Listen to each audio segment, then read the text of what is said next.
It all started with a letter, thin and official-looking, claiming that the HOA had legally acquired rights to a portion of my land to develop a subdivision.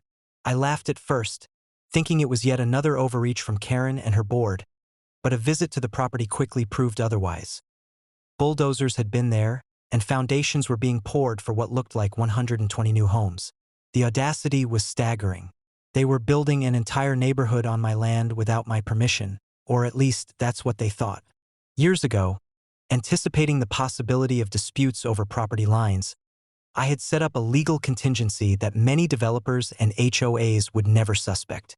It was a detailed network of easements, covenants, and binding agreements, essentially a trap that gave me control over any structures built without my consent.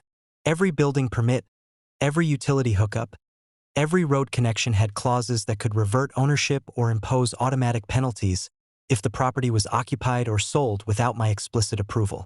I had never thought I'd see the day when it would be tested, but here we were.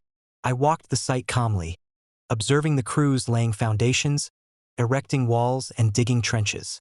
Karen was there too, clipboard in hand, directing the construction with the smug confidence of someone who believed they had already won. She didn't notice me at first, which was perfect. I could watch the chaos unfold.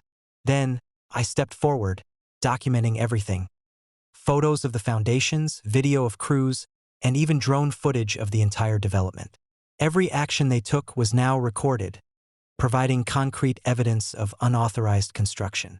Next, I contacted my attorney and activated the legal trap. The clauses I had put in place years prior were airtight.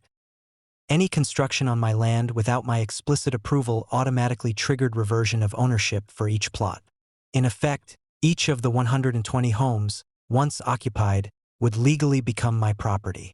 Furthermore, the homeowners themselves would unknowingly be subject to contracts and obligations that gave me control over sales, utilities, and access.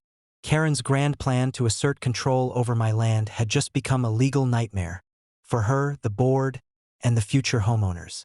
When I finally confronted Karen, her expression was a mix of disbelief, panic, and anger. "This land is ours now. We have approvals," she shouted. I smiled, calm as ever, and handed her the legal documents proving otherwise. She skimmed them, her face paling as the reality sank in. Every house she had overseen was, legally speaking, under my future control. The HOA had spent months building a neighborhood that, in practice, they could never legally manage. Over the next few weeks, the HOA tried to find loopholes, appealing to local authorities, insisting that they had permits, and claiming the developers were acting independently. Every attempt failed. Each clause in the documents was airtight, enforceable, and perfectly timed. Residents moving into the homes began receiving letters outlining the legal obligations they had unwittingly accepted, creating chaos for the HOA and proving my foresight correct. By the end of the month, Karen's HOA had essentially lost control of the subdivision. My legal trap had transformed their aggressive construction into a liability, and every structure built without my consent now strengthened my position rather than theirs. It was a stunning reversal. The more they tried to assert control, the more entrenched my legal advantage became. As I stood overlooking the newly built homes, I couldn't help but smile. Karen had thought she could take my land, assert authority, and profit from it, but she had underestimated planning, foresight, and the power of a well-executed legal trap. On my land, I set the rules. I controlled the outcome. And now, even the 120 homes that seemed to belong to the HOA were, in every practical sense, part of my domain.